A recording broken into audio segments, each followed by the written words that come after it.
All right, thank y'all for being here. We played it well. It rained before, now it's starting to rain again, so we got it in good weather. Nice to be in the stadium again. Our guys flew around; they were excited to be there. The good news is we got 3 weeks to get ready for Maryland. You know, we did some things really, really well. I thought the energy was good. We had some highlights on both sides of the ball. I thought Tony Mathis was the guy that really stood out offensively. He had a couple touchdowns. I thought he ran the ball with great balance, broke tackles. Excited for him. And really probably, you know, we always talk about it's about work. And his season last year didn't go the way exactly he wanted to. And he came in as we started January. He wanted to know what he had to improve on. And he went and saw Coach Scott, and Coach Scott laid it out. I talked to him as well. And then he comes back, and he's been workout warrior multiple times during the offseason, won an award from the weight room staff in the winter, won another award in the summer, and he's been a real bright spot at camp, and that's going to be huge for our football team. And so he had a good day. Jared Dagey continues to be sharp in fall camp. Thought he had a nice day. I thought the interior part of our offensive line did some good things, which we need them to, so that was a positive. Defensively, I thought we got pressure on the quarterback, probably more pressure today than we've had during the first week. I thought Akeem Mesidor continues his climb. I think he's got a chance to be special before it's all said and done. VD had his best day at camp today. I thought Van Darius had a pressure, had a forced fumble.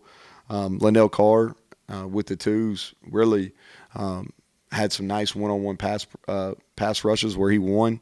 Had a big-time play in a 2-minute into half scenario. So those are kind of the positives. Today was about finding guys that are ready to compete. You know, some of our – and the other guy on defense I thought flew around was Lance Dixon. You know, I thought he made some nice plays today, made a move today for sure. Today, you know, Letty Brown didn't get a whole lot of work. We weren't necessarily trying to feature receivers. It was more about some of the guys that are maybe on the cusp of, do they play this year, do they not play, or are they ready to be a guy that's a first teamer? Are they a guy that's ready to rotate? So today was about putting pressure on them, trying to put them in some tough situations and see how they react. We also did every special team aspect this afternoon and got live reps with officials. We got several things we got to clean up in that phase as well. Energy was good. We've got to continue to be a more disciplined team. You know, a lot of penalties today by the crew. We had a full crew here, and I told them to call it really, really tight, and they did. And we got exposed on some things from a discipline standpoint, procedure penalties, those type of things that we got to get cleaned up. So with that, I'll take questions. So you sound like you worked on the run game a lot. So just your thoughts on your run game. I mean, you've talked about how, you know, sort of better last year, but you still want better now. So where is it? Well, we're better than we were a year ago, and I think a lot of that is our communication has been really Zach Frazier being the leader up there. We've got more continuity. Basically, the same 7 guys probably are rotating with the ones there. There's a lot of trust within that unit. I think our tight ends, Coach Trickett's done a really good job with them, having an understanding of who they're working to and what their responsibility is. I think that we've made some adjustment as coaches to give us some better opportunity to get some of the looks we get. So I think that's improved us as well. We're not where we want to be. You know, I don't know if any offensive coach is going to say a week into camp, hey, our run game is right where it wants it to be. You know, it really takes a long time because you can't work on it in the summer. You know, you can go out there and the guys can throw 7-on-7, and it's not exactly like it's going to be in practice, but they're quality reps. Run game is during spring ball and fall camp. That's when you work on it. And so, but, you know, I think we're making progress.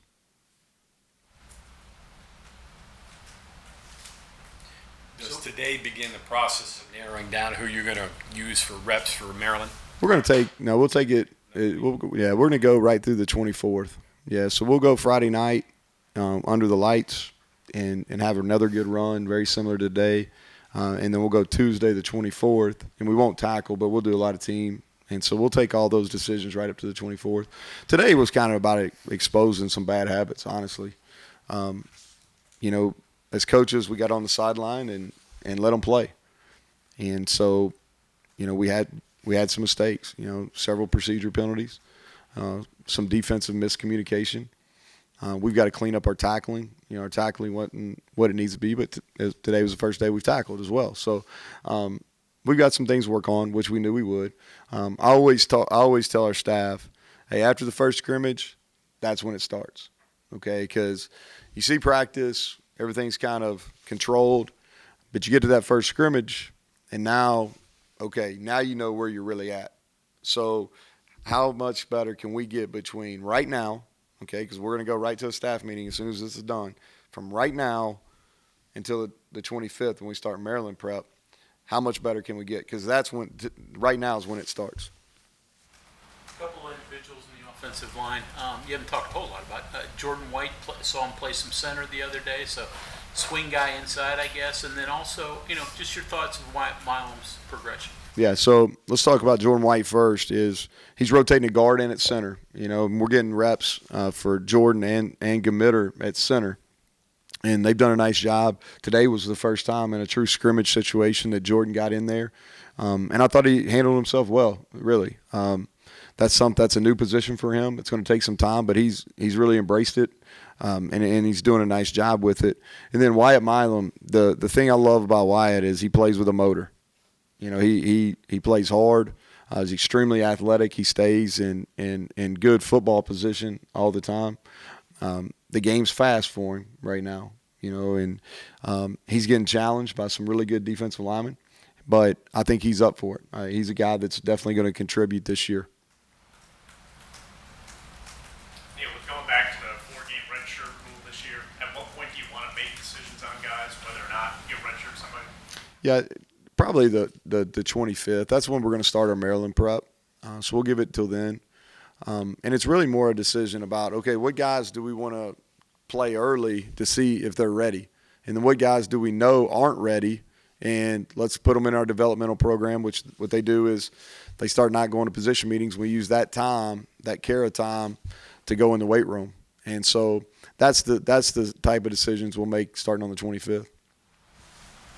How do you approach your team after looking at the film or tape of this scrimmage? I mean, you say there's some good things, some bad things, but how do you approach it? Yeah, well, today after the scrimmage, I told them, I said, hey, the good news is we have 3 weeks. But now the clock's ticking. And so we have a real clear picture of what we've got to get better at. And now we've got to make that improvement with urgency. It's, talking about a week and a half, we get into game prep. So it's urgent. It's urgent. And that means right now. Like, we got to get better right now. Like, we got to fix procedure penalties right now. We got to tackle better right now. We got to communicate better in the secondary right now. And so that's how that conversation goes. And then we'll have all kinds of video evidence to show them. I always tell them, for better or for worse, your video tells your story.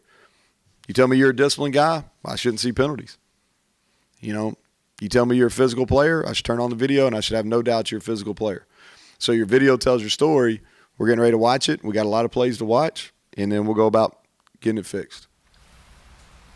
You've mentioned Linnell Carr. Bandit or both?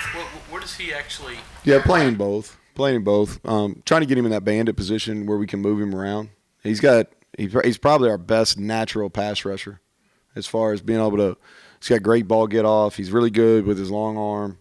So just trying to find ways to get him involved defensively.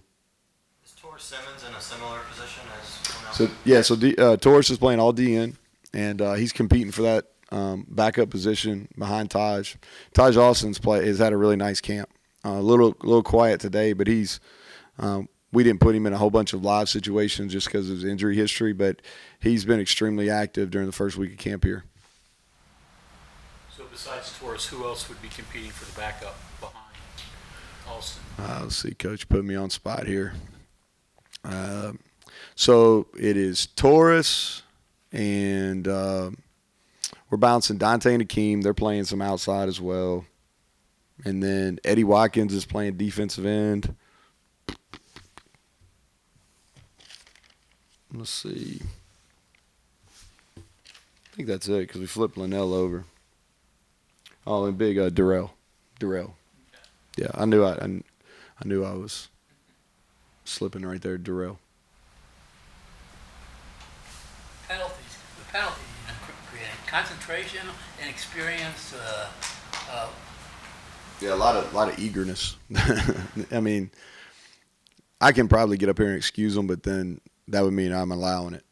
So a lot of the second team offensive line procedure penalties.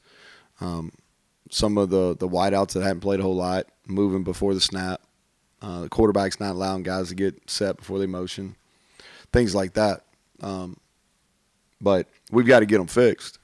What happens is a lot of little things add up. So if you don't get it fixed right now, then all of a sudden we look poorly coached on game day. So we better get it fixed. Are Sean Martin and Jalen Thornton ready to give you quality backup snaps? Yeah. So Jalen, it may be one of our most improved guys so far. I'm really proud of how he's playing. Effort, high level. He's defeating blocks. Sean Martin's starting to really use his length. I'll be interested to see how both of them did today because they both played a lot of snaps. But they're going to be factors. We need those guys. You get some guys you want them to be ready to play. Like we need Sean Martin and Jalen Thornton to be ready to play for us.